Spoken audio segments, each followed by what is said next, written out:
Hello everyone, welcome back to the lecture on basics in fluid mechanics. In lecture number 14, today we are going to discuss about the pressure measurement. So in last lecture we have discussed about the what is meant by pressure, what is meant by absolute pressure, what is meant by atmospheric pressure, and what is meant by gauge pressure. Also we have discussed about vacuum pressure and different equipments used for the measurement of pressure. Actually, in that lecture, we have taken just brief review about which equipments are generally used for the measurement of pressure. In today's lecture, we are going to see actual pressure measurement. The objective of today's lecture is to know various pressure measuring devices and to know the importance of pressure measurement, which we already covered some part in previous lecture. After end of this lecture, you will be able to explain about pressure measuring devices. Also, you will be able to explain the importance of pressure measuring devices. So, as we discussed in the previous lecture, for pressure measurement devices purpose, there are two types of devices used. One is manometer, which are working by the using mercury as a medium for the measurement of pressure. So manometers are again of two types, simple manometer and differential manometer. Simple manometer consists of piezometer, U-tube manometer and single column manometer. And in a differential manometer we consist U-tube differential manometer and inverted U-tube differential manometer. Again, in the mechanical gauges, there are generally four different types of mechanical gauges are used. Diaphragm type of pressure gauge, where diaphragm type of arrangement is used for the measurement of pressure. Burden tube type of pressure gauge, where elliptic cross-sectional G-shape burden tube is used for the measurement of pressure. Then deadweight pressure gauge, actually it is also used for the calibration of pressure gauges. Deadweight pressure gauge, it consists standard weight which consists certain amount of value of pressure. So weight is converted in terms of pressure, and that we are going to use for the measurement of pressure. Actually, in a deadweight pressure gauge test tube, it is not possible to measure the actual value of pressure, but it can be possible to compare the pressure with the provided standards. And last one is the bellow types of pressure gauge, where a bellow, just like a rickshaw horn, are used for the measurement of pressure. So these are the different types of pressure gauges. So first we will discuss about the manometers. So simple manometer consists of a glass tube having one of its end connected to point where pressure is to be measured and another end is open to atmosphere. So types of manometers are piezometer, U-tube manometer, single column manometer and inclined column manometer. So this is the example of piezometer. It is the simplest form of manometer used for the measuring gauge pressure. It consists of vertical tube open at one end and attached to a container at the other end, and it measures the pressure of a liquid in a container. So how could it measures? The rise of liquid gives the pressure head at that particular point. So suppose A is the container in which pressurized fluid is filled. So we know that according to Pascal's law, intensity of pressure remains uniform due to the excessive pressure. If it is connected with any open-ended tube, then in that tube, that pressurized fluid will reach up to the certain height h according to the pressure. So the rise of liquid level gives the value of pressure head at that particular point.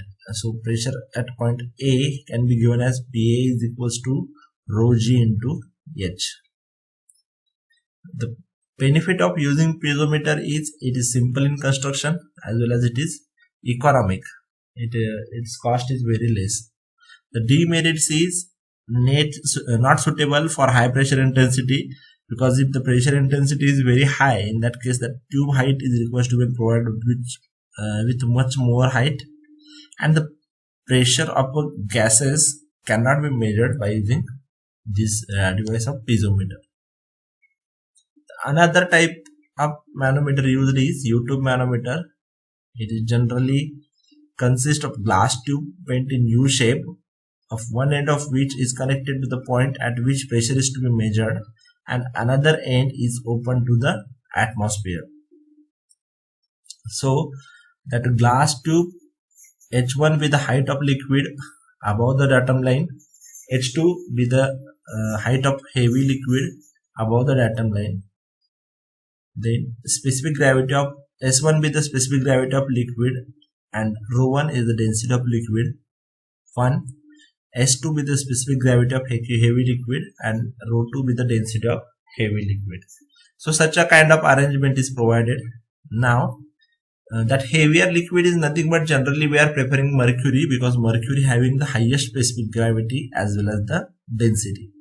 So due to the pressure P, at one side mercury will falls down and another side it gets rises up to the height H2. So we measure the difference between the datum point, that is minimum mercury level, to the maximum mercury level, and it is called as an H2. And again the displacement of mercury taken place due to the that pivoted point P, it is measured with the help of H1. So based on that, gauge pressure is calculated. The pressure above datum line AA in the left column is equals to PA plus ρ1 G1 H1, and the pressure above datum line A in the right column is nothing but ρ2 G H2. So equating the two pressures, PA plus ρ1 G1 H1 is equals to ρ2 G2 H2. So PA can be given as ρ2 G H2 minus ρ1 G H1. Here G is nothing but a gravitational force, and that is why it is constant. For measuring vacuum pressure, the level of heavy liquid in the manometer will be as shown in figure. That is, due to the vacuum, mercury will suck inside the container or towards the container, and that's why mercury level will decrease the height of mercury level. So suppose if AA is the datum line, then H2 be the rise in mercury level, and H1 be the amount of decrease in height of pressure PA. So H1 with the height of liquid above the datum line, H2 with the height of heavy liquid above the datum line, S1 is the specific gravity and ρ1 is the density of light liquid, S2 and ρ2 are the specific gravity and density of heavier liquid. So according to pressure at datum line A, at left column ρ2 GH2 plus ρ1 GH1 plus PA at the left column, and at the right column it is equals to 0 because it reaches to the 0th point. So by that we are calculating two pressures as ρ2 GH2 plus ρ1 GH1 plus PA is equals to 0, and here PA can be given as minus ρ2 GH2 plus ρ1 GH1. That minus line indicates that negative pressure, and negative pressure is nothing but vacuum pressure Okay. Now we'll move towards that third type, that is single column manometer. Single column manometer is the modified form of U-tube manometer in which a reservoir having a large cross-sectional area at least 100 times greater as compared to the area of the tube is connected to one of the limb of the manometer.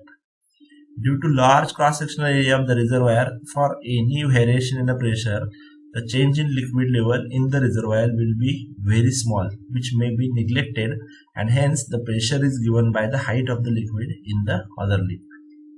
The other limb may be vertical or inclined. If it is vertical, then it is called as a vertical single column manometer.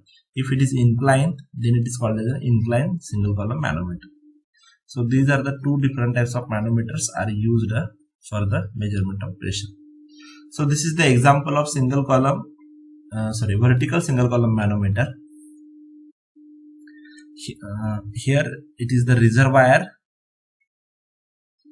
delta H with the fall of the heavy liquid in the reservoir, H2 with the rise of heavy liquid in right limb, H1 is the height of center of pipe above XX, PA be the pressure at point A, which is to be measured. A be the cross-sectional area of the reservoir. Small a be the cross-sectional area of the right limb. S1 is the specific gravity of liquid in a pipe, and S2 be the specific gravity of heavy liquid in a reservoir and right limb. So, fall of heavy liquid in the reservoir will cause a rise of heavy liquid level in the right limb. So, A into delta H is equals to A into H2. Again, if you are not understanding, I will explain once again. For vertical single cam manometer purpose, if in the reservoir is very high of a large cross-sectional area, large volume, then it is connected with a very small size U-tube manometer, which is filled with heavier liquid. So, due to the increase in pressure, this datum point from instead of XX, it will move towards the YY. So that's why in a reservoir, delta H with the small height change variation will be takes place in a your liquid. But due to that, here H2 be the maximum displacement taken place in the manometer with respect to the heavier liquid. So this change in height we are calculating with the help of fall of heavy liquid in the reservoir will cause a rise of heavy liquid in the right limb. So A into delta H is equals to A into H2. Therefore delta H can be given as A into H2 divided by A. So from figure, rho 1 G delta H plus H1 plus PA is equals to rho 2 G into delta H plus H2. Okay. So PA can be given as PA is equals to delta H into rho 2 G minus rho 1 G plus rho 2 G H2 minus rho 1 G H1. So PA can be calculated as A into H2 divided by A into rho 2 G minus rho 1 G plus rho 2 G H2 minus rho 1 G H1. Now here A into H2 by A, how it comes? It is the replacement of delta H. Delta is nothing but change in height. So from equation 1 we have put out that value. So PA can be given as A into H2 divided by capital A into rho 2 G minus rho 1 G plus rho 2 G H2 minus rho 1 G H1. As the area A is very large as compared to A, small letter A of the cross-sectional area of the tube, hence A by A becomes very small and can be neglected. So we can write this as PA is equals to rho 2 G H2 minus rho 1 G H1, and which is we have used similarly for first part. Okay, so this is the formula for vertical tube manometer. Sometimes we are using inclined single column manometer. Figure shows the inclined single column manometer. This manometer is more sensitive due to inclination. The distance moved by the heavy liquid in the right limb will be more, and that's why it shows maximum sensitivity. So let L be the length of heavy liquid in light from XX, and theta be the inclination of right limb with horizontal. Now again, H1 be the reservoir height, delta H be the change in height of reservoir due to the pressure. Then here heavier liquid will move up to the height H2 in inclined vertical direction and with the distance L to the inclination length. Let theta be the inclination angle of tube. So from figure, sin theta can be given as H2 by L. Sin theta can be given as H2 by L. So H2 can be given as L sin theta. H2 is nothing but height of rise of liquid level. So H2 is the vertical rise of heavy liquid in right limb from XX, which is equals to L sin theta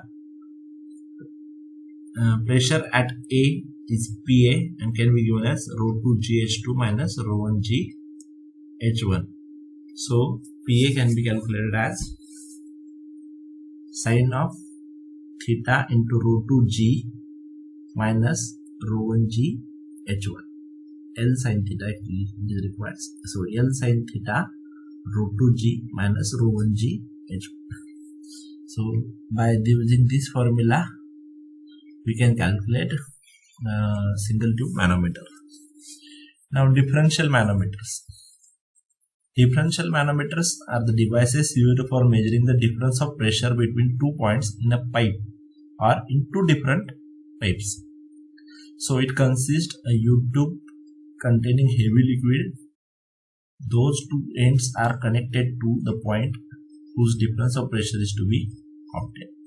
So suppose PA and PB are the two high pressurized reservoirs and we wanted to measure the pressure difference. Then both ends are connected with the help of manometer. Let rho A be the density of fluid which is consist in a reservoir PA. Rho 2 be the density of fluid rho B be the density of fluid consisting in reservoir B, and rho C be the density of heavier liquid which is used for the measurement. Again, there are two different types of manometers are used. One is U-tube differential manometer and second is inverted U-tube differential manometer. So let H1 be the rise in level due to the pressure PA, H3 be the rise in level due to the pressure PB, and H2 be the pressure difference between PA and PB for U-tube differential manometer. If the same tube is placed or U-tube is placed in inverted format, then it is called as an inverted U-tube manometer. So with respect to the reference line, H1 be the rise in water level or liquid level in reservoir A, H2 be the rise in level in reservoir B, and H be the pressure difference between A and B. So this kind of manometers are used for low viscosity, low surface tension. Liquid should have high boiling point and should not get vaporized, and liquid should stick to wall of the tube. So when pipes are at different level, two pipes at different levels, here we have shown.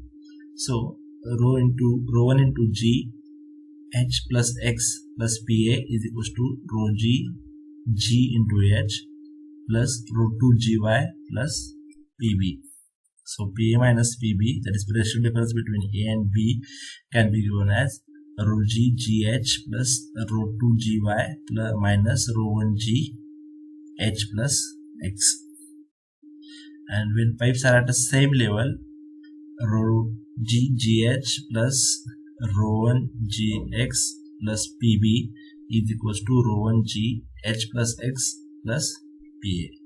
So PA minus PB can be given as rho G GH plus rho 1 GX minus rho 1 G into H plus X. So this is about U-tube manometer. If we are using for inverted U-tube manometer, then it consists of an inverted U-tube.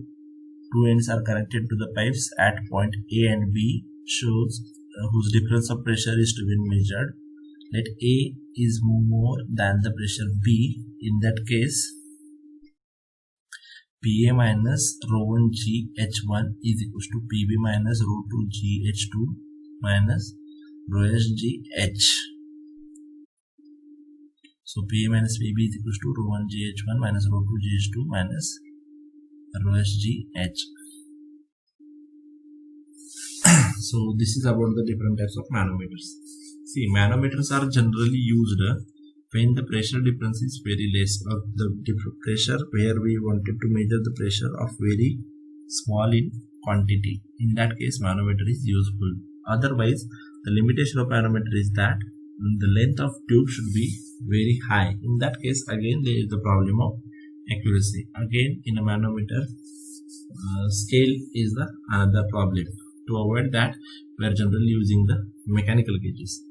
So mechanical gauges consist of an elastic element which deflects under the action of applied pressure, and its movement will operate a pointer on a graduated scale. The mechanical pressure gauges are diaphragm type of pressure gauge, Bourdon tube of pressure gauge, and bellow type of pressure gauge. So this is a Bourdon tube of pressure gauge where electric cross-sectional tube is placed in a G shape. Electric cross-sectional tube is placed in G shape, and its end is connected with the linkages to the middle point, and on that middle point pointer is placed. On this middle point pointer is placed. It is the internal circuit. Externally it looks like this. Externally it looks like this. Now due to the pressure, this elliptic cross-sectional tube tries to an straightener. Since it is of generally of copper, it is highly flexible. So since it tries to be straight, the mechanical linkages will move and it will convert it into the pressure format. So this pressure gauge consists of elastic bent in circular arc, fixed at one end, free at other end. The fixed end is attached to the site of application of pressure, and free end is attached to the sector through adjustable link. The sector is in mesh, and due to that we will be able to measure the pressure. So that pressure is measured with the help of Bourdon tube type of pressure gauge. The another type is diaphragm type of pressure gauge. Already I gave the example. It is similar like to the diaphragm of heart, or you have seen an instrument of diaphragm. Like that, due to the pressure, it gets expand or contract. Due to the external pressure, it gets compressed.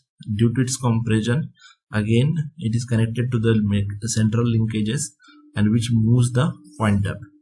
So here externally it will show the deflection in form of pressure. So diaphragm is nothing but a thin plate of circular shape clamped with each edge.